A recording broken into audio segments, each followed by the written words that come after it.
Hello and welcome. Today I will be demonstrating how to find biblical commentaries. So, beginning on the home page, there's this box labeled Research Guides, and that's where we're going to start rather than just searching them in the one search. So if you click on Research Guides, it takes you to the page that has all the research guides we offer. Now, research guides are a great place to start for discipline-specific research. The guide that we're going to be going to is under both the Christian Studies and Divinity sections because that research is closely related. So if we were to click on Christian Studies and then Biblical Studies Resources, the same guide is under both. Once it's open, you can see that there are a variety of reference materials in this guide, but we're going to stay on this main page for commentaries. And commentaries are split into separate sections, so they're based off of the language used and also the focus. So here we have scholarly and then historical critical focus. If we were to scroll down, we would find an application focus, but right here it says it's a more popular level of style. So that style is going to determine what projects these are used with. So you don't really want to use a popular commentary in a major exegesis, but you might use it when you're looking into sermons or things like that. And so it will depend on the kind of work that you're doing, what commentaries are going to be best. But how do we determine that? Well, we'll start thinking about this from an exegetical point of view. So each commentary is coming with a description as well as being sorted into which part that they're working with. And if you're using the book Elements of Biblical Exegesis, you can also find right here, most all of the descriptions will have some sort of corresponding chapter. And this is really helpful for you to understand which part of the exegesis you're at and what it might be used for. You can also tell in the description sometimes how it's written and when it might be most helpful to you.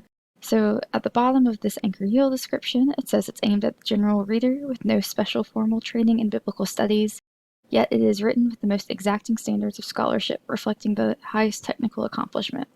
So it's a scholarly source, but it's also written in a way that most people should be able to understand it. That makes it pretty good for people who are beginning and trying to get a feel for the language. Whereas Hermeneia, which is directly under it, mentions that it's designed for the serious student of the Bible and will make full use of the ancient Semitic and classical languages. Hermeneia is going to be slightly more difficult and can sometimes be a struggle for newer students. So that's something that you work towards, but it might not be the one that you start with, just going off of the descriptions. So that's how we're kind of reading these descriptions and gaining an understanding there.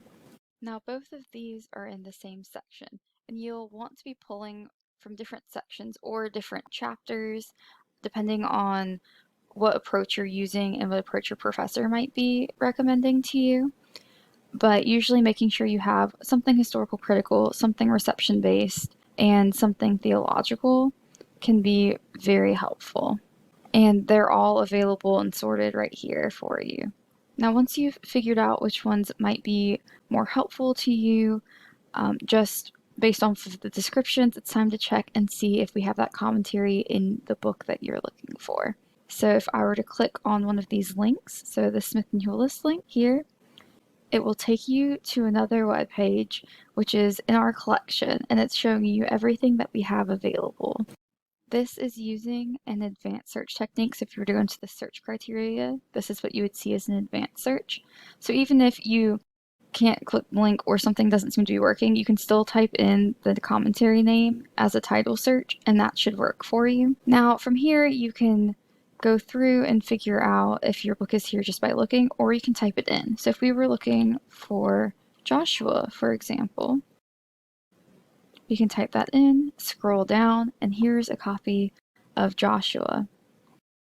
Once I click it, I can see where it is. So there are a couple supplemental materials, and then there's also the Theological Reference Collection version, which means that it stays on the third floor.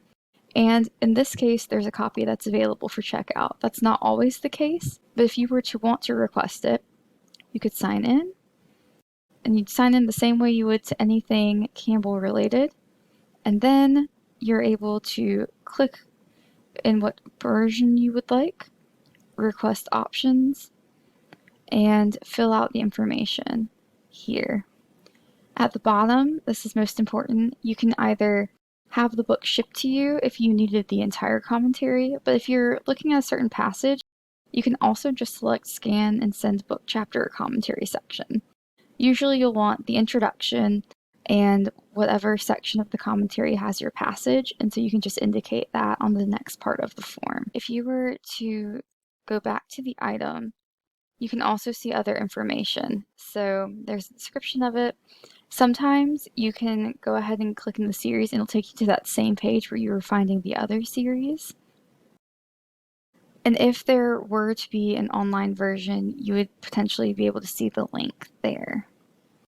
So let's say if you did want something online, let's take out Joshua, but we want to see if there's any Smith & Hewlett online. You can click this full text online option here and books and ebooks, and it'll give you results if there are any. So let's look at Exodus. It says Exodus 1 through 19 has an available online copy. Click into the same sort of page and then view full text. And that will take you to where it's being hosted and you can access that online. Not all commentaries are available online, and we'll go over some of the online options, but that's one way that you might find it once you're looking in a series. Now, if we were to go back to the page, what you're seeing here is going to be most of our physical copies, and they'll tell you whether they're on the third floor in the reference area or on the second floor, which is where all of the checking out commentaries are. But for e-commentaries, this other link at the end of the LibGuide, that tab will give you a list. So as we know, Smith & Hewlett has some options. There's also the Ancient Christian Commentary on Scripture, Reading the New Testament, and the Anchor Bible Commentaries, as well as a couple other online versions underneath. You may also see, if you were to one search a book and then commentary and look for full text online, other options. However, you want to be very careful with what e-commentaries you're using. For example, you might find one that is attributed to Origen, and while it's helpful from a historical point of view, your professors are most likely not going to see that as a contemporary resource or a standard commentary. So you want to make sure that what you're using is going to be up to date. Usually within the last 50 years is the rule. Another place that can sometimes be less helpful is this Ancient Christian Commentary on Scripture. Sometimes it can be helpful from a reception point of view. Usually it's better from a historical point of view because it's using specific theologians' commentaries. But that is going to be up to your discretion and your professor's preferences. Well, thank you for using this tutorial to get used to some of the commentaries that we have at Wiggins Memorial Library. If you have any questions, you can always use this Ask button in the corner for the primary ways to get in contact with the librarian on call. And if you want to speak specifically to the Christian Studies and Divinity librarian, you can use this Consult a Librarian tab and choose your discipline from there.